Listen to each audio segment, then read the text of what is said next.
నమస్కారం.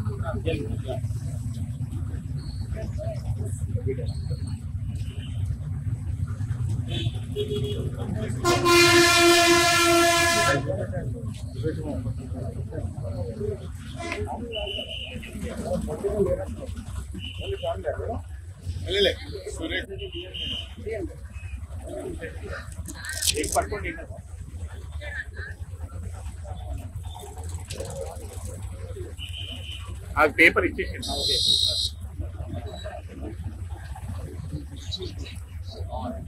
వచ్చేసి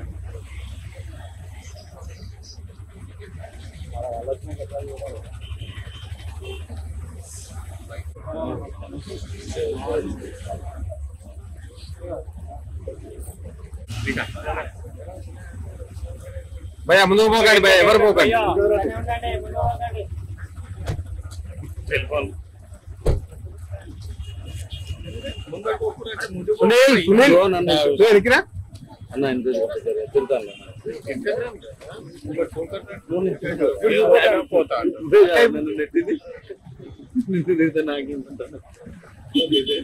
నన్ను నెట్టిలు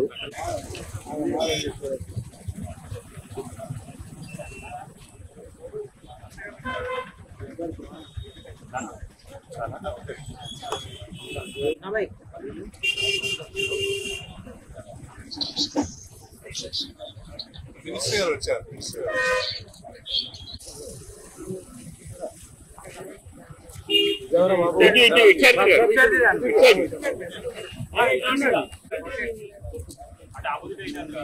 ఏం కాదు మనుషులు బయట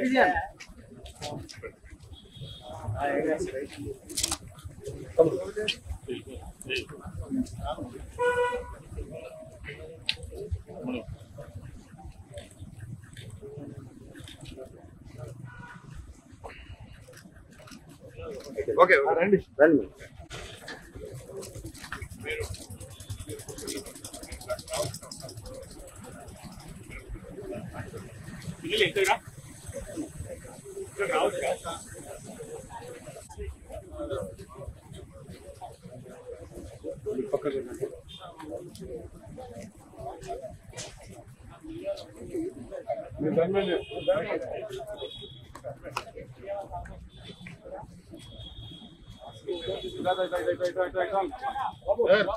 వస్తాందా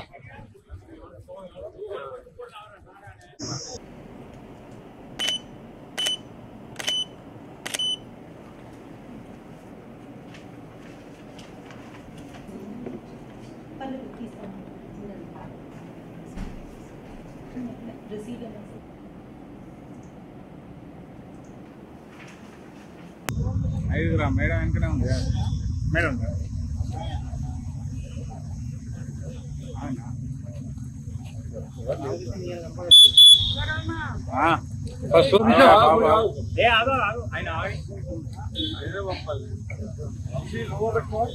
పెట్టినా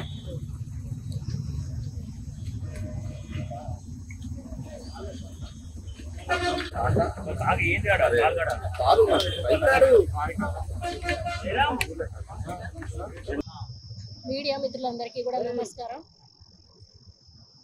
పార్లమెంట్ ఎన్నికల పర్వం తెలంగాణలో స్టార్ట్ అయింది. 18వ తారీఖున నోటిఫికేషన్ విడుదల. రేపటితో నామినేషన్ ప్రక్రియ పూర్తిగా పోతున్న తరుణంలో కాంగ్రెస్ పార్టీ అభ్యర్థిగా కడియం కావ్య గారు నామినేషన్ వేయడం జరిగింది. వారి నామినేషన్కు నేను ప్రపోజ్ చేస్తూ ఈరోజు వారి నామినేషన్లో పాల్గొనడం కూడా జరిగింది. ఇదే రోజు 4:30కి సాయంత్రం ముఖ్యమంత్రి గారి బహిరంగ సభ కూడా ఉన్న విషయాన్ని సందర్భంగా మీ అందరికీ కూడా విన్నవించుకుంటా ఉన్నాను. నేనైతే మెదక్ ఇన్ఛార్జ్గా అక్కడ గ్రామాన కూడా క్యాండిడేట్ వెంట తిరుగుతూ ఉన్నాను. ఇక్కడ రేవూరు ప్రకాష్ రెడ్డి గారు, అదేవిధంగా ఇక్కడ అడిషనల్ ఇన్ఛార్జ్గా శ్రీధర్ బాబు గారిని కూడా వేయడం జరిగింది. ఇక్కడ కూడా ప్రజల్లో మంచి స్పందన ఉంది. కాంగ్రెస్ పార్టీ అభ్యర్థుల గెలుపు కోసం మేమందరం కూడా కృషి చేస్తామని నాయకులు కార్యకర్తలు చెప్పడమే కాకుండా ప్రజలు కూడా ఈ కాంగ్రెస్ పార్టీ ప్రభుత్వాన్ని రేవంత్ రెడ్డి గారి ముఖ్యమంత్రి ఆధ్వర్యంలో తీసుకున్నటువంటి నిర్ణయాలను చూసిన తర్వాత కేంద్రంలో కూడా కాంగ్రెస్ పార్టీ వస్తేనే మళ్ళీ భారతదేశానికి ఇందిరమ్మ రాజ్యం వస్తుంది అనే ఒక విశ్వాసంతో అందరూ కూడా కాంగ్రెస్ వైపే చూస్తున్న విషయం మనందరికీ కూడా తెలుసు. ఇకపోతే ఒక పక్క బీజేపీ, టీఆర్ఎస్ ఆ రెండు కూడా అంతర్గతంగా ఒక అండర్స్టాండింగ్లో ఉండి బయట మాత్రం ఒకరినొకరు తిట్టుకొని మరి ఇన్ని రోజుల లేని డ్రామా ఈరోజు కవితను అరెస్ట్ చేసి కావాలని ఒక డ్రామా క్రియేట్ చేసి హైప్ పెంచుకోవడానికి బీజేపీ ప్రయత్నం చేస్తూ ఉంది. ఒక పక్క టీఆర్ఎస్ వాళ్ళేమో వాళ్ళ లీడర్లందరినీ కూడా బీఆర్ఎస్లోకి పంపించి బీఆర్ఎస్ ఓటు బ్యాంకును పెంచే ప్రయత్నం చేస్తూ ఉంది. ఎందుకంటే రేపు మళ్ళీ బీజేపీ ప్రభుత్వం అధికారంలోకి వస్తే కాళ్ళ వేళ్ళ పడి ఈ ఎంపీలను వాళ్ళకి అమ్మి వాళ్ళ కూతుర్ని విడిపించుకునే క్రమంలో బీఆర్ఎస్ పార్టీ ఈరోజు వాళ్ళ పని వాళ్ళు చేస్తూ ఉన్నారు. ఏది ఏమైనా కూడా 9.5 సంవత్సరాల బీజేపీ పాలనను చూశారు ప్రజలు, 9.5 సంవత్సరాల బీఆర్ఎస్ పాలనను చూశారు. కేవలం కుటుంబాలకు సంబంధించి ఇక్కడ పరిపాలన జరిగింది, కోటీశ్వర్లకు సంబంధించి సెంట్రల్లో పరిపాలన జరిగింది. నిరుపేదలకు మాత్రం ఎక్కడా కూడా న్యాయం జరగలేదు. ముఖ్యంగా తెలంగాణ అన్నింట్లో కూడా నష్టపోయింది. రాష్ట్ర ప్రభుత్వం ద్వారా నష్టపోయింది, కేంద్ర ప్రభుత్వం ద్వారా కూడా తెలంగాణ నష్టపోయింది. ఏ తెలంగాణ అయితే సోనియమ్మ మన ప్రజల కోసం ఇచ్చారో ఎవరికీ కూడా న్యాయం జరగలేదు అనేది మనందరికీ కూడా తెలిసినటువంటి విషయం. ఇది ఒక మంచి అవకాశంగా ప్రజలందరూ ఎదురు చూస్తూ ఉన్నారు. ఇప్పటికే తెలంగాణలో నిరుద్యోగ సమస్యను తీర్చడానికి 30,000 40,000 ఉద్యోగాల వరకు కూడా ఇవ్వడం జరిగింది. మరి బీజేపీ ప్రభుత్వం సంవత్సరానికి 2 కోట్ల ఉద్యోగాలు ఇస్తామని చెప్పి ఒక్క ఉద్యోగం కూడా ఇవ్వనటువంటి పరిస్థితి మనం చూసాము. ఈరోజు రాహుల్ గాంధీ గారు 6 గ్యారెంటీలు ప్రవేశపెట్టిన తర్వాత 6 గ్యారెంటీల మీద విశ్వాసంతో తెలంగాణలో ఏ విధంగానైతే ప్రభుత్వం వచ్చిందో కేంద్రంలో కూడా అదే పద్ధతిలో ఇందిరమ్మ రాజ్యం కోసం 6 గ్యారెంటీలను ప్రజలందరూ కూడా నమ్మి కాంగ్రెస్ పార్టీని గెలిపించడానికి కృషి చేస్తారు. అదేవిధంగా ఉద్యోగాల విషయంలో కూడా ఎక్కడా తగ్గేది లేదు. ప్రతి ఒక్క ఇంటికి కూడా ఒక ఉద్యోగం వచ్చే విధంగా మేము రూపకల్పన చేస్తాము. స్కిల్ డెవలప్మెంట్ సెంటర్స్ పెడతాము. ప్రతి ఒక్క చదువుకున్న పిల్లోడు కూడా పని చేయాలి అనేటువంటి ఒక నినాదాన్ని కూడా మన రాహుల్ గాంధీ గారు ఇవ్వడం జరిగింది. ఇంకా మహిళలకైతేనేమి, ఇండస్ట్రీస్ అయితేనేమి, వాళ్ళ చెప్పుకుంటూ పోతే గతంలో ఇందిరమ్మ పాలనను మరిపించే విధంగా ఈసారి కాంగ్రెస్ మేనిఫెస్టో ఉంది అని చెప్పడంలో అతిశయోక్తి లేదు. కాబట్టి తప్పకుండా ఈ ఎన్నికల్లో కేసీ వేణుగోపాల్ గారు వచ్చినప్పుడు ఒకటే మాట చెప్పారు, మిషన్ 15 అట్లీస్ట్ 15 స్థానాలు మనం గెలవాలి. దానికి మిషన్ 15గా నామకరణం చేశారు. కాబట్టి ఆ 15 స్థానాలు గెలిచి కేంద్రానికి అప్పచెప్తాం, సోనియా గాంధీ గారికి, రాహుల్ గాంధీ గారికి అప్పచెప్తాం. దాంట్లో వరంగల్ సీటు కూడా ఒకటిగా ఉంటుందని ఘంటాపదంగా చెప్తూ కడియం కావ్య గారు భారీ మెజారిటీతో గెలవబోతున్నారు. ఇక్కడ ఉన్నటువంటి అభ్యర్థుల గురించి నేను చెప్పాల్సిన అవసరం లేదు. ఒకరేమో మరి గతంలో ఎమ్మెల్యేగా చేసి భూ కబ్జాలు ఏదైతే ఉందో మైన్ మాఫియా ఇటువంటి చేసినటువంటి వ్యక్తి ఒకరైతే, మరొకరు జిల్లా పరిషత్ స్థాయిలో ఆయన చేసే అవకతవకలు ఆయన చేశాడు. ఇటువంటి క్యాండిడేట్ల ముందు ఒక చదువుకున్న అమ్మాయి, డాక్టర్గా ప్రాక్టీస్ చేస్తున్నటువంటి అమ్మాయి, ప్రజలకు సేవ చేయాలని తన తండ్రి నుంచి వచ్చినటువంటి రక్తం ఆమెకు రాజకీయాల వైపు నడిపించడం జరిగింది. మరి శ్రీహరి గారు కూడా ఒక మంచి నాయకుడిగా పేరు తెచ్చుకున్నారు, మచ్చలేని నాయకుడిగా. ఈ మధ్యకాలంలో కొందరు ఏమో పేలుతా ఉన్నారు, కానీ వాళ్ళ మచ్చలు వాళ్ళు వెనక్కి తిరిగి చూసుకుంటే బాగుంటుంది. కానీ కడియం శ్రీహరి ఇది అని వేలెత్తి చూపేటువంటి ఎటువంటి మచ్చలేని నాయకుడు కడియం శ్రీహరి గారు. ఆయన కూతురు ఈరోజు బరిలో నిలబడడం మా కాంగ్రెస్ పార్టీకి చాలా మేలు జరుగుతుంది. భారీ మెజారిటీతో మేము ఆ క్యాండిడేట్ని గెలిపించుకొని పార్లమెంటుకు పంపించి మరి కేంద్రంలో కూడా కాంగ్రెస్ ప్రభుత్వాన్ని ఏర్పరచుకొని ఇందిరమ్మ రాజ్యం తెచ్చుకొని అన్ని విధాల నిరుపేదలకు సంక్షేమం అభివృద్ధి అందిస్తామని ఈ సందర్భంగా తెలియజేసుకుంటూ సెలవు తీసుకుంటాం. నమస్కారం. మాట్లాడేటప్పుడు ఏం మాట్లాడాలంటే వాళ్ళు గతంలో అధికారంలో ఉన్నారా లేరా, గతంలో వాళ్ళు వేరే పార్టీల నుంచి నాయకులను తీసుకున్నారా లేదా, అది చెయ్యనప్పుడు వాళ్ళు మాట్లాడాలి. వాళ్ళు మా కాంగ్రెస్ లీడర్లందరినీ తీసుకొని ప్రధాన ప్రతిపక్షం అనేది లేకుండా కనీసం అసెంబ్లీలో ఆఫీస్ అనేది లేకుండా ఖాళీ చేయించి నడి రోడ్డు మీద వదిలిపెట్టేసి అదేవిధంగా 9 సంవత్సరాల కాలం వాళ్ళకి అధికారం ఇచ్చిన ప్రజలు కూడా ఇచ్చిన హామీలు నెరవేర్చకపోగా కనీసం 5 నెలలు కానటువంటి పార్టీలోకి ఎవరిష్టం వాళ్ళదండి. మీ దాంట్లోకి వస్తేనే వాళ్ళు మంచోళ్ళు, లేకపోతే వేరే పార్టీలోకి వస్తేనే చెడ్డోళ్ళ. అదే కడియం శ్రీహరి గారు మీ పార్టీలో ఉన్నన్ని రోజులు మంచోళ్ళే, బయటికి రాగానే చెడ్డోళ్ళు. ఎవరి ప్రజాస్వామ్యంలో ఎవరి వ్యక్తిత్వం వాళ్ళ ఇష్టం ఉన్నట్టు వాళ్ళు చేస్తారు. అడిగే అధికారం మీకు లేదు. మీకు సత్తా ఉంటే మీ క్యాండిడేట్ని గెలిపించుకోండి. అంతేగాని కడియం శ్రీహరి గారు ఆల్రెడీ వచ్చారు, కాంగ్రెస్ పార్టీ విధి విధానాల మీద నమ్మకంతో వచ్చారు, టీఆర్ఎస్ పార్టీ విధి విధానాలను కూడా ఎండగట్టే వచ్చారు. వాళ్ళు ఎందుకు మారుతున్నామని చెప్పారు. ఒకవేళ వాళ్ళకి ఏమన్నా కొంచెమన్నా ఇంగిత జ్ఞానం ఉంటే వాళ్ళు చేసిన తప్పులను వాళ్ళు ఒకసారి వెనక్కి చూసుకుంటే, ఈరోజు వాళ్ళ కూతురు అరెస్ట్ అవ్వడం అయితేనేమి, ఈరోజు కేటీఆర్ ఫోన్ ట్యాపింగ్ అయితేనేమి, ఇంకా చాలా రాబోతున్నాయి. అవన్నీ కూడా వాళ్ళు చేసిన తప్పులను వీళ్ళ మీద వేసి రుద్దే ప్రయత్నం చేయడం సరైనది కాదు. వాళ్ళు అక్కడ తప్పు జరుగుతుంది కాబట్టి ఒక మంచి పార్టీలోకి వెళ్ళి మంచి ప్రజాసేవ అందిద్దామని కాంగ్రెస్ పార్టీలోకి వచ్చారు. వచ్చిండ్రు, నామినేషన్ వేసింది, అయిపోయింది. ఇంకా తిడితే ఏమొస్తుంది?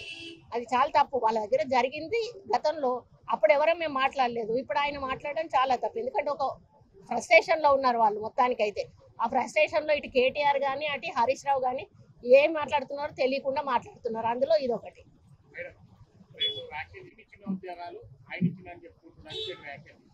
వాళ్ళు ఇస్తే పత్రాలు ఎందుకు ఇవ్వలేదండి? ఉద్యోగాలు ఇస్తే వాళ్ళకి ఆర్డర్స్ కాపీస్ ఇవ్వాలి కదా. ఆ నోటిఫికేషన్స్ అన్ని డిపార్ట్మెంట్లలో ఎన్నెన్ని ఖాళీ ఉన్నాయి మాత్రం వాళ్ళు ఐడెంటిఫై చేసి పెట్టారు. కొన్ని నోటిఫికేషన్లు ఇచ్చిండ్రు, కొంతమందితోటి కోర్టులలో కేసులు వేపించిండ్రు, అవి కూడా ఇంప్లిమెంటేషన్ చేయలేదు. అవి మేము ఓపెన్ చేసి ఈరోజు ఇంప్లిమెంటేషన్ చేసి వాళ్ళకి ఉద్యోగాలు ఇస్తున్నాం. దాన్ని తప్పు పట్టడానికి ఎక్కడ లేదు. మీరు చేసి ఉండాల్సింది మీరు చేయలేదు, మేము చేస్తూ ఉన్నాము. బీజేపీలోకి పోయేటట్టయితే మాకేం అవసరం పోవడానికి? మాకేమన్నా సంఖ్యాబలం తక్కువ ఉన్నదా? మాకేం తక్కువ ఉన్నదని పోతాం. ఇక్కడ గెలిచాము, రేపు అక్కడ గెలుస్తాం. ఈరోజు బీజేపీ గ్రాఫ్ అంతా పడిపోతా ఉంది.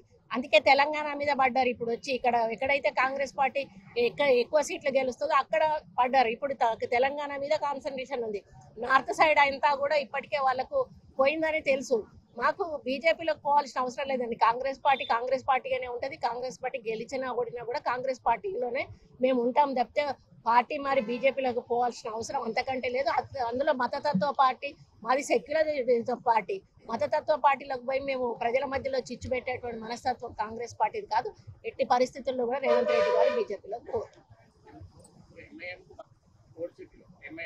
మేము ఇస్తున్నాం అట్లేముండదండి. అది ఇష్టం, పార్టీ ఇష్టం. ప్రతిసారి కూడా నిలబెట్టకపోవడం అనేది ఉండదు. పరిస్థితులను బట్టి అదే సీఎం గారు, గతంలో ఉన్న సీఎం గారు కూడా చెప్పారు, ఇష్టం ఉన్నప్పుడు నిలబెట్టుకుంటాం, ఇష్టం లేకపోతే అది పార్టీ ఇష్టం. అదేదో వాళ్ళకి సపోర్ట్ చేయడానికి నిలబెట్టలేదు అనేది అబద్ధం, అది కరెక్ట్ కాదు. ఎక్కడి నుంచి వస్తారు? కేంద్రంలో వస్తారా? రాష్ట్రంలో ఎట్లా వస్తారు? పార్లమెంట్ ఎలక్షన్లు గెలిస్తే ఇక్కడ అధికారంలోకి ఎట్లా వస్తారు? కొన్ని కేంద్రంలో వస్తారంటే 18 సీట్లతోటి కేంద్రంలో ఎక్కడ వస్తారు అంటే? అరే వాళ్ళు టచ్ లో ఉన్నారు అని అనుకొని సంతోషపడనియండి బాబు. అట్లనన్నా ఊహాలోకాలలో రేపు ప్రభుత్వంలో వస్తున్నామని కొద్దిసేపు ఊహించుకొనియండి, తప్పే ఉన్నది. వాళ్ళకి ఒకటేసారి పోయేవరకు కొంచెం అయోమయంలో ఉన్నట్టున్నారు. సరే ఊహించుకొనియండి, మాకేం ప్రాబ్లం లేదు. మా వాళ్ళు ఎవరితో టచ్ లో లేరు. మేమందరం కూడా స్ట్రాంగ్ గానే ఉన్నాం. కాంగ్రెస్ పార్టీ ఎక్కడికి పోదు. కాంగ్రెస్ పార్టీ ప్రభుత్వం నడుస్తుంది. రేవంత్ రెడ్డి గారు ముఖ్యమంత్రి అవుతారు. బీజేపీ ప్రభుత్వం అనేది సెంట్రల్లో రాదు. రేవంత్ రెడ్డి గారు అటు పోయే ప్రసక్తే లేదు.